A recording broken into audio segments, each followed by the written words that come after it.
एक शख्स नवीद असलम नामी मेरे कमरे में दाखिल हुआ है और उसने आते ही बग़ैर कोई बात किए, बग़ैर कोई अपना ग्रीवियंस बताए, बग़ैर कोई मुझे मुखातिब किए उसने मेरे दफ्तर में घुस के तो मेरे मुंह पे थप्पड़ मारा है। और मुझे पता ही उसकी एंट्रेंस का जब चला जब उसने मेरे मुंह पे थप्पड़ ही मार दिया। और फिर उसके बाद उसने मुझे बाजू से पकड़ा है, मुझे घसीटा है और मुझे धमकियां देना शुरू कर दी कि मैं तुम्हें जान से मार दूंगा, मैं देख लेता हूं। और वो बाकायदा दंदनाते हुए पूरे मेरे दफ्तर में ये कह रहा था कि मैं पीटीआई का वर्कर हूं, कोई मेरा कुछ नहीं कर सकता, मैं अभी बुज़दार साहब को फ़ोन करता हूं, मैं अभी तुम सबको उठवा दूंगा।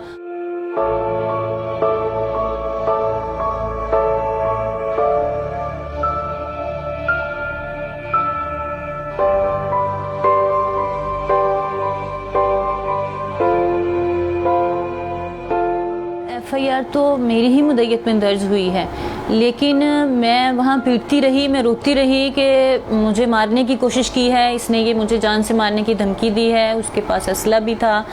लेकिन FIR में वो दफ़ात शामिल कर दी गई कि जो बेलेबल थी, जो माइनर दफ़ात थी।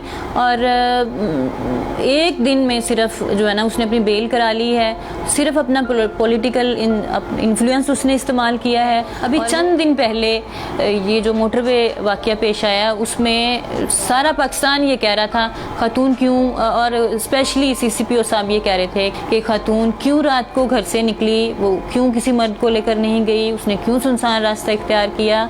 तो मैं अपने ऑफिस में बैठी हूँ, अपने चैम्बर में बैठी हूँ, 100 लोगों के दरमियान में बैठी हूँ और दिन दिहाड़े एक शख्स मेरे दफ्तर में दाखिल हुआ, उसने गुंडागर्दी की, उसने मारा, उसने मेरी इज्जत ख़राब की, उसने मुझे खींचा।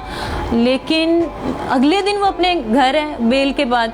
तो मैं बिल्कुल ऐसा नहीं समझती कि इस मुल्क में कोई खातून, चाहे वो अपने घर में है, चाहे वो अपने ऑफिस में है, चाहे वो सड़क पे है, बिल्कुल यहाँ कोई खातून महफूज नहीं है।